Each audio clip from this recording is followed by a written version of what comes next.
ने जैसे ही नजर घुमाई सोई कामदेव जल के भस्म हो गए। अब जब कामदेव जल करके भस्म हुए तो महाराज श्री सुखदेव जी समझा रहे हैं राजन परीक्षित, जब कामदेव भस्म हुए तो कामदेव की पत्नी थी जिसका नाम था रति, जिसका नाम था रति। महाराज जब रति ने ये देखा कि कामदेव को भोले बाबा ने भस्म कर दिया तो महाराज रति जो थी वो दौड़ती हुई भागती हुई कैलाश पर्वत पे आई और अपने पति की राख को अपने आंचल में समेट करके रोने लगी। और जैसे ही रोने लगी तो भोले बाबा से एक बात कही, हे प्रभु मेरे पति तो तुम्हारी समाधि तोड़ने के लिए आए थे, देवताओं की रक्षा करने के लिए आए थे, लेकिन तुमने क्या किया, तुमने मेरे पति को भस्म कर दिया, ये आपने अच्छा नहीं किया। मेरे पति हमें लौटा दो, आपने अच्छा नहीं किया।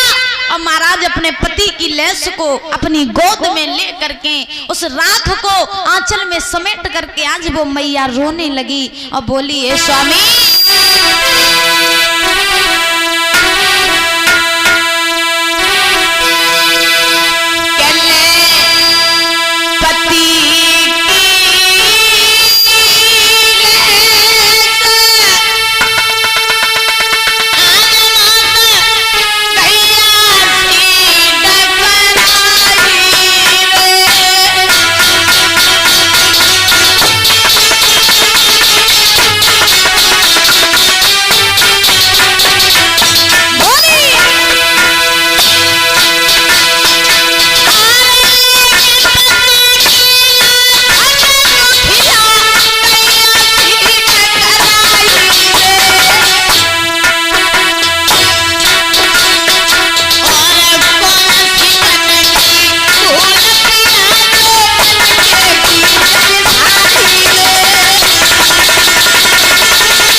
आज अपने पति की लाश को लेकर के आज वो दुखिया बुरी तरीके से रोने लगी।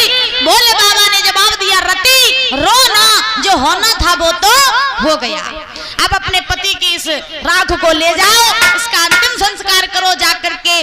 आज वो मैया ने अपने पति की राख को अपने आंचल में समेट करके महाराज ले गई।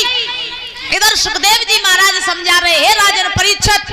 इधर जब देवताओं को पता चला कि भोले बाबा की समाधि टूट गई, सोई महाराज सब अपने अपने लाइन लगाए के भागन लगे। अब जब लाइन लगाए के भागन लगे, एक दूसरे से कहने लगे, भैया जल्दी चलो, अगर दोबारा फिर भोले बाबा ने समाधि लगाई ली तो अब तो कामदेव ही मारे गए, फिर कहूँ हमारी बारी ना आ जाए, तासो जल्दी चलो।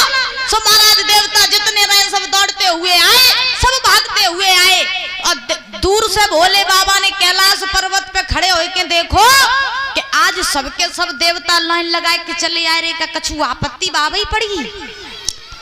अब सब देवता जब पास में आए हैं भोले बाबा के, तो भोले बाबा बोले, क्या बात है, आज सबके सब इकट्ठे कैसे आए?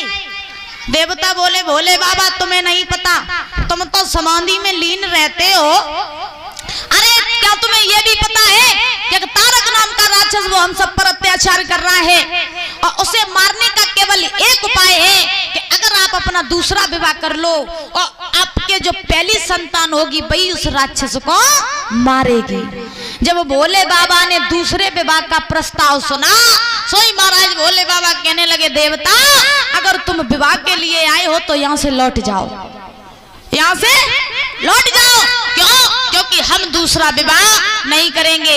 अरे एक के संगे ब्याह करो तो सुबह अपने पिता के यहाँ पे गई और जल के भस्म हो गई, तासो हम दूसरो विवाह नहीं करेंगे।